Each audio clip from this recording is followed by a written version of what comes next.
Whelan Presley and Van Ho Funeral Homes have been serving Quad City families and veterans for over 100 years. Whelan Presley is located in Rock Island, Milan, Reynolds, and Van Ho in East Moline, proudly supporting WQPT.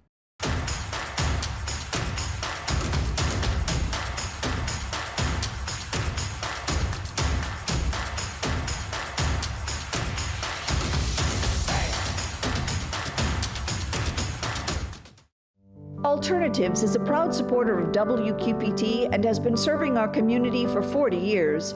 Alternatives provides professional guidance to maintain independence and quality of life for older adults and adults with disabilities. Western is back in session, but has the school been able to stop the enrollment slide and putting your kids' imagination to the test in the cities?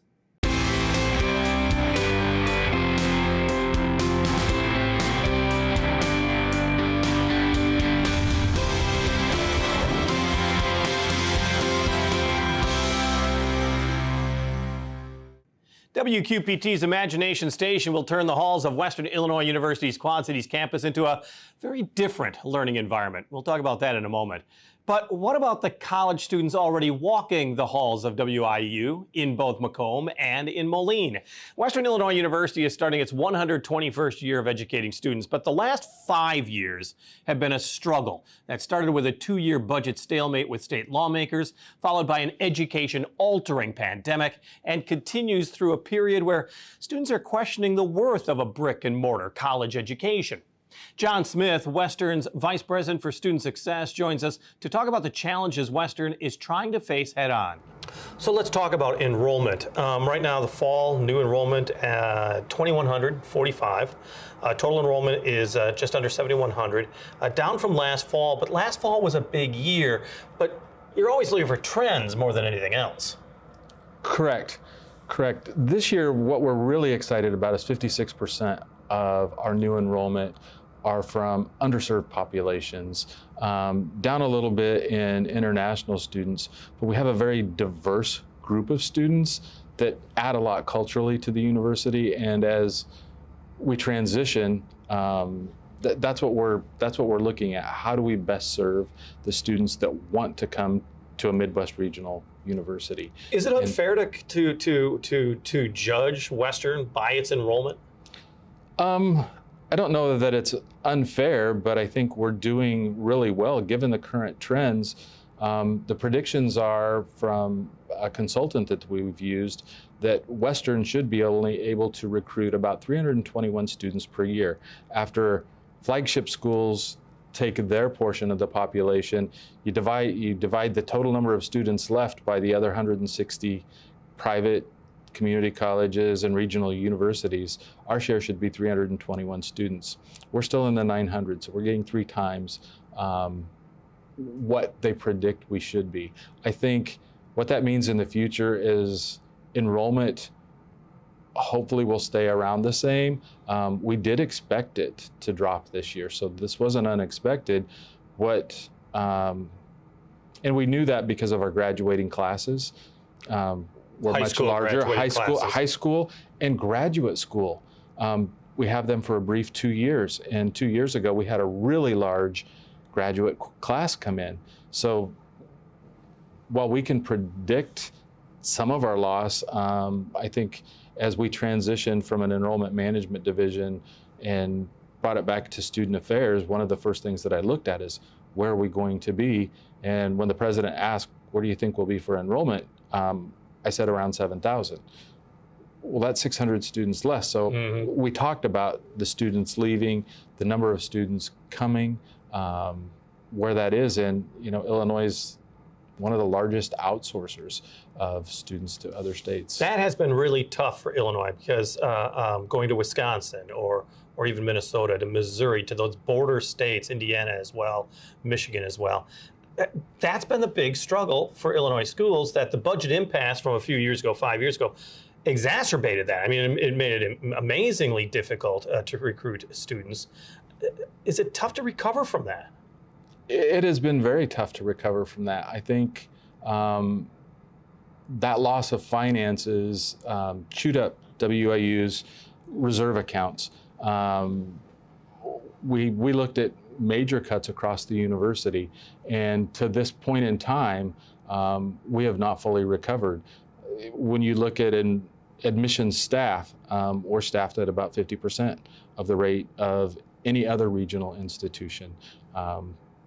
So we're forced to do more with less, and given where we are, I think we're doing a phenomenal job with the people that we have. And I want to say that while we have less money, I'm more than thankful for what the state is doing for us to help us be successful.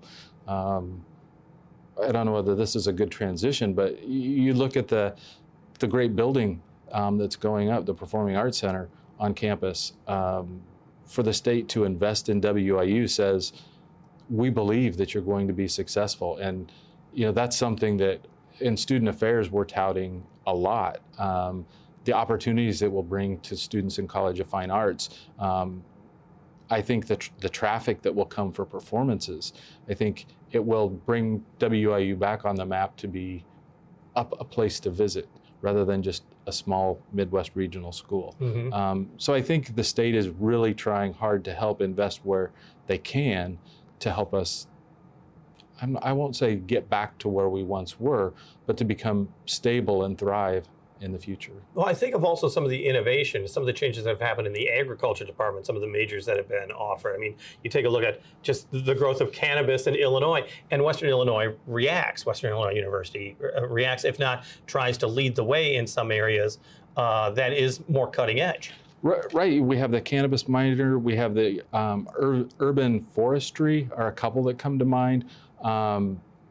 Folks on the academic affairs side are always looking for new and innovative ways to meet market demands. And that's the hallmark of a university that will be stable, is reacting, providing the education that students are going to need to be successful, to find jobs. Again, the literature leads me to believe that the universities that have struggled and the ones that have failed haven't been able to adapt, haven't been able to make those market adjustments. The ones that are thriving are the ones that are figuring out what it is students are, what kind of employment opportunities are going to be for students in the future. And I think on our academic affairs side, we have people looking at that on a regular basis. What can we do? What new majors can we create? Minors programs. And I think agriculture is leading the way in that. Where does the Quad City campus now fit in this? The growth here has not been as big as expected, but this was never supposed to be a dormitory-rich campus in Moline. It was meant to be more for, well, let's be honest, engineering with Deering Company providing the impetus, some 50 years ago. And then you take a look at veterans and non-traditional students. That's kind of what the Quad City campus was supposed to be. Is it morphing into anything else? I think what we're looking at mostly is how can we make the Quad Cities campus more of a phenomenal campus for the Quad Cities? How can we work further with industry, business leaders, specifically non-traditional students or working individuals that maybe finished half their degree and they need to come back and they want to finish a few hours?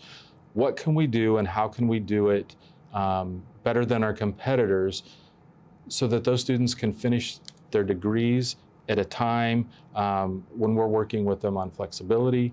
I think different marketplaces. One of the things that I'm starting to explore is work with prisons. Just a few months ago, the federal government released Pell money for prisoners that want to receive a bachelor's degree.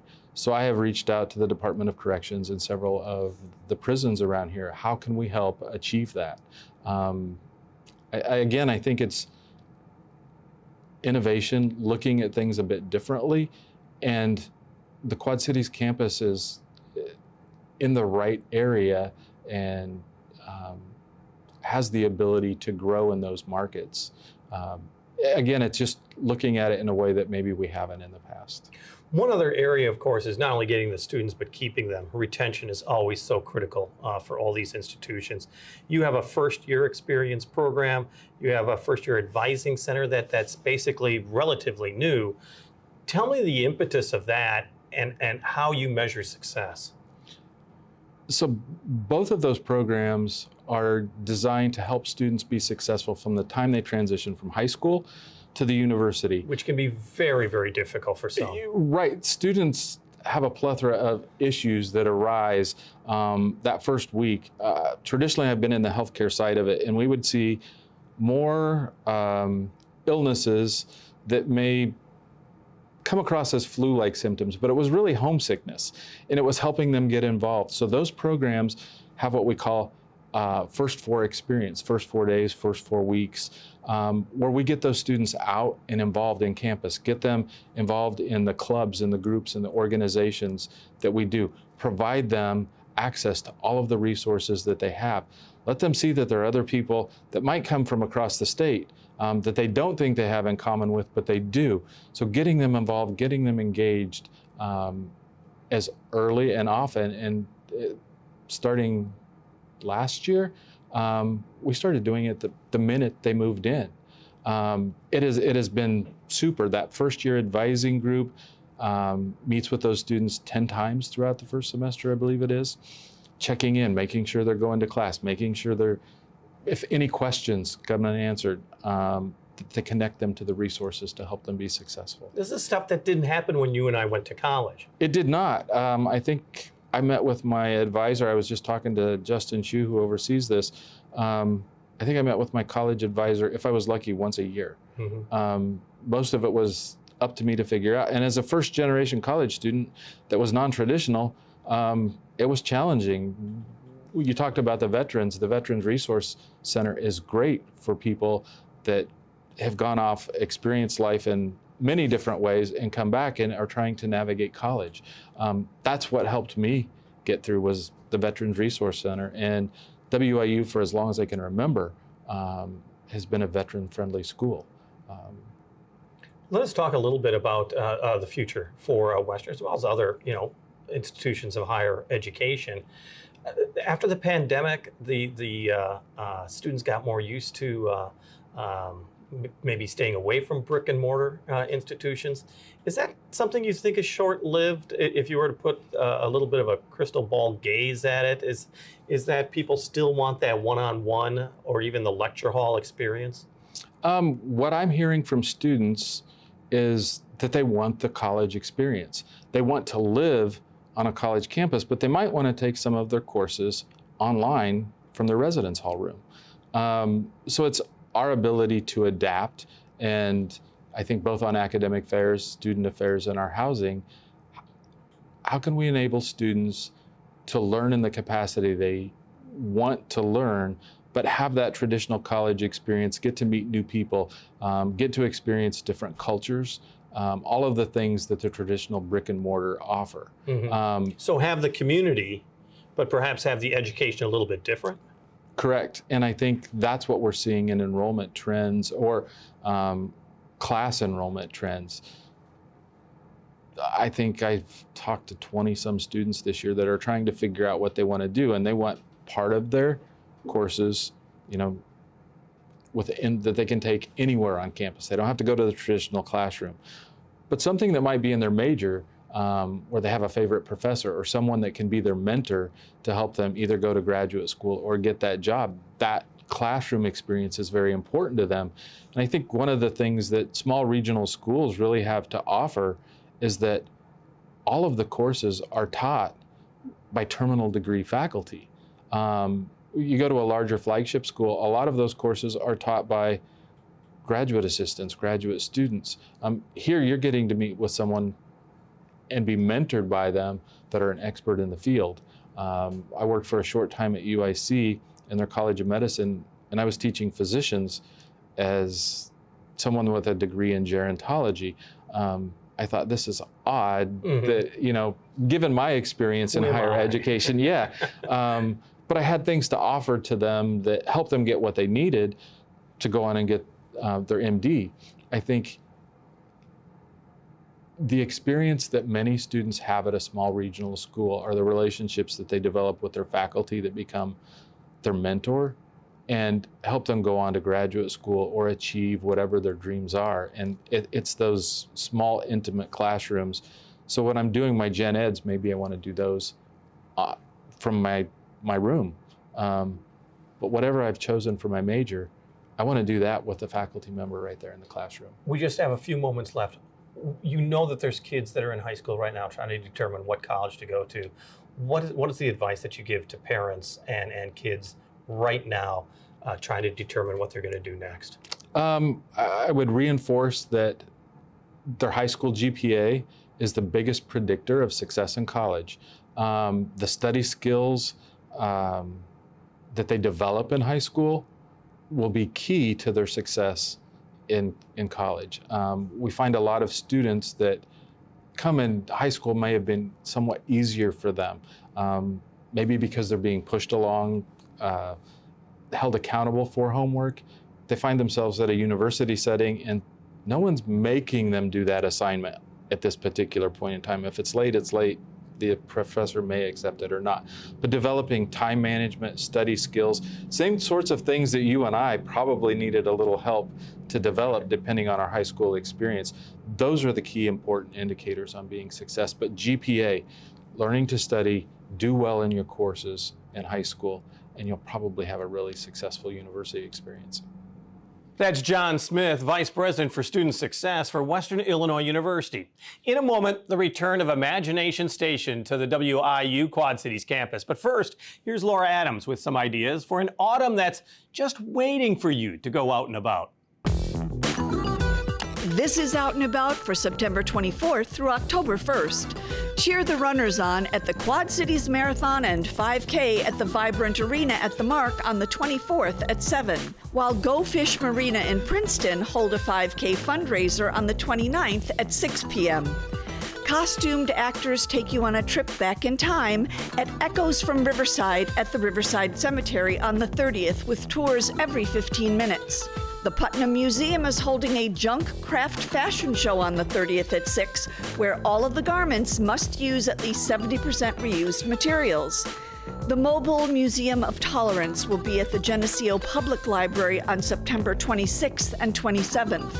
And Bishop Hill's annual Jordbruksdagarna, or Harvest Festival, takes place the 23rd and 24th from 10 to 4.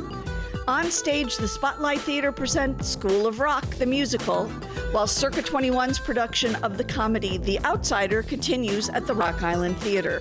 And Godspell at New Era Dinner Theater in Muscatine at the New Era Community Building performs September 29th through October 1st. And the stand-up comedy competition finals take place on the 30th at the Speakeasy.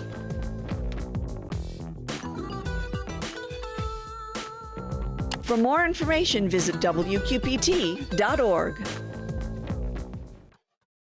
Thank you, Laura. Lojo Russo will be heading to concerts in Wisconsin, Minnesota, Maquoketa, as well as Davenport in the month ahead. But we got a chance to meet up with her for a new performance of one of her originals. Here's Lojo Russo with The Secret.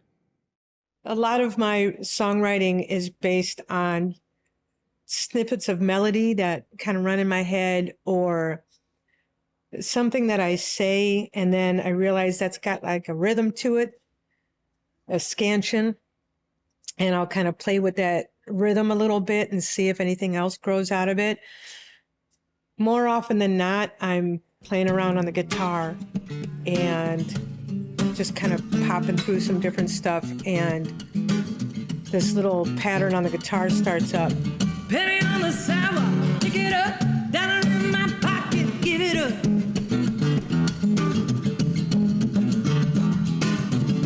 Reaching out to a stranger, lend a hand, lend an ear, try to understand, yeah.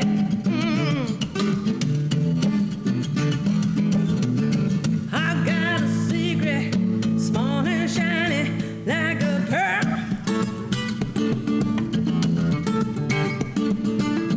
I've got a secret, and it's gonna change the world.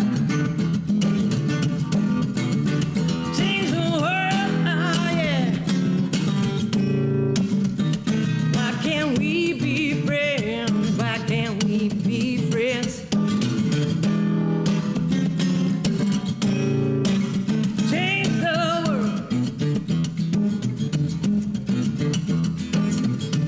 All my blessings, pack 'em up, let it show. On my neck, got good, and let 'em go.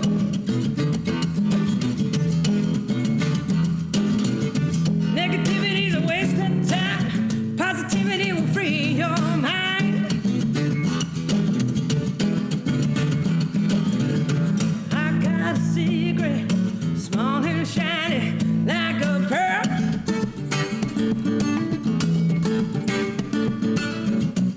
I wrote a song based on a book I never read, The Secret. But I knew the premise of it, the overarching idea of putting good out in the universe, and the universe will bring the good back into your life. So that's the secret. Trying to remember that negativity is a waste of time. Giving up finding a penny on the floor and picking it up, but when you see somebody in need, you give $1 back. It's not this one-to-one kind of give and take. It's always trying to just give and give and give, and remember all the good stuff that we are thankful for. So. Penny on the sidewalk, pick it up, dollar in my pocket, give it up, give it up, give it up, give it up. Lojo Russo with The Secret. She's set to perform later this month at Maquoketa Brewing in Maquoketa, as well as the Farmers Market in Davenport. It is among the most popular events on the WQPT calendar, the annual Imagination Station. Thousands of children will be here at the Western Illinois University Quad Cities campus to meet some of their favorite PBS characters and maybe even learn a thing or two. We talked with WQPT Educational Outreach Director Melissa Gravert about what to expect. So Imagination Station is coming up Saturday, October 14th. You have 2 sessions. We do. We have one in the morning from 9 to 11 and then one in the afternoon from noon to 2. That way you get as many kids as possible. Absolutely. And let's be honest, tickets go on sale when? And they go very, very fast. Very fast. Monday, October 2nd, tickets will go on sale at 8 a.m. People that are interested will start at our website, and then they'll go to the registration through Eventbrite. So that's the way to do it. It's very easy, but don't wait, because they do go quickly. Very quickly. So yes. let's talk about Imagination Station, because, I mean, you get to see Clifford. You do. That should be enough. But there's a whole lot more. Tell me about it. Yes, so in addition to Clifford, there's about 11 other of our PBS Kids characters in costume that day. And then throughout the campus of Western Illinois University, we will have activity stations for students and their families based on those kids' shows, but then also just about science and engineering and math. There's just for families, there's just a real need for events like this, because that way you do get to learn something, you get to take away something from the event. Yes, so they'll be able to do activities while they're here, but then also, yes, there'll be some make and take things that they can bring home with them to keep learning at home. But yes, just activities all throughout the day, games, lots of fun. We're always talking about the kids and the families, but adults as well, and you need some adults, because volunteers are always needed at an event like this. We do. We definitely need volunteers for the event. If you would like to do more behind the scenes volunteering, we're setting up the day before on Friday, but then of course the big day, Saturday, October 14th, we need lots of help. So start at our website and there's more information there. This is a big event for WQPT. Mm-hmm. Tell me about that, because this is a lot of planning goes into this, because it is so popular. Yes, so Imagination Station's been a big part of our outreach since the 1990s. The event currently brings in about 4,000 people to campus. I mean, that is huge. It's huge, yeah. But it's not the only thing that WQPT does for outreach, because I mean, throughout the year, I mean, I think of the books that are distributed. I think of the learning materials that are given. Tell me a little bit more about the outreach that the station does provide to the community. So it's fall, right? It's back to school. Yes. We've restarted some of our partnerships with adult ESL through Bethel Wesley and Moline. We're continuing our partnerships with Spring Forward in Rock Island and Moline, and also Stepping Stones in Davenport for their after-school enrichment. We offer resources for educators through our PBS Learning Media website. And you mentioned First Book, which is a book donation program that we offer to teachers in our area. We can make arrangements for them to pick up books here for their students, or I can visit their classrooms and share the books and share about PBS Kids. Well, First Book is so important also because studies have been showing that if you don't have a good basis of reading by 3rd grade, you're going to fall behind. So how important is the First Book program, particularly for those younger kids? Sure. So it just builds that love of literacy, right? Love of learning. It helps them also build a home library, because the books that we give them, they're able to take home and keep at home and read with their families. Let's talk also about, as you said, school being in session right now, and the fact that you do have educational outreach. There is more non-traditional education that's going on, as opposed to being in a classroom. There's homeschooling, as you said. There's preschool, there's daycare. How does WQPT help in that area? So we are available as an educational partner through programs like First Book, but also just if they have a family engagement event that they want us to be a part of, we're happy to join and share our resources that way as well. And how does one go about that? I mean, how do they contact you in order to schedule something Sure, like that? through our website, and there's a link to a way to contact me directly. And then on the fun side, WQPT also has the PBS Kids Club that's going on. So tell me about that, and how can kids get registered for that? Sure. So Kids Club is a membership that families can join. It is $75 for the year, or about $6 per month as a sustaining member. And that gives them access to VIP events, like the VIP event we have before Imagination Station at the Bettendorf Children's Museum. It also gives them access to PBS Passport, which of course is our online streaming access anytime, anywhere for all of our programs. And then the kids in the family also get a shout out on their birthday month on air. All the time, yes. And some passes for the Botanical Center and Whitey's and Happy Joe's. Because it really is important, I think, that WQPT has shown time and time again, is to build that stronger family, to better educate our kids. Why is that such an important part, or such an important component of PBS here?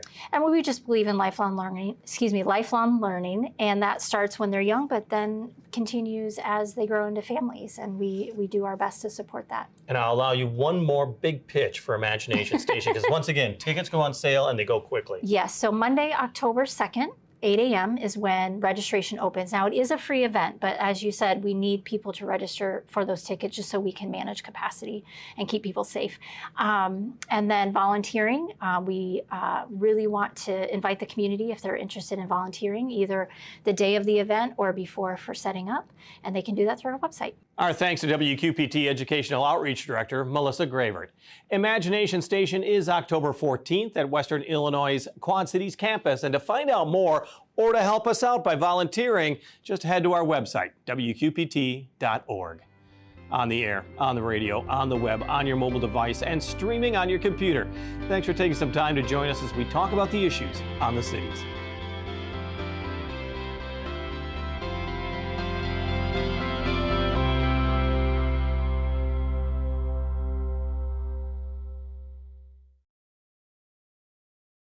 Whelan Presley and Van Ho Funeral Homes have been serving Quad City families and veterans for over 100 years.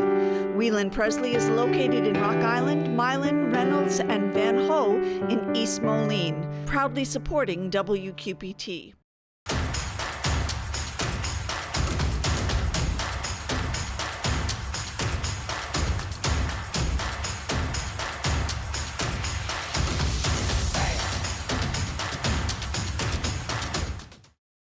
Alternatives is a proud supporter of WQPT and has been serving our community for 40 years.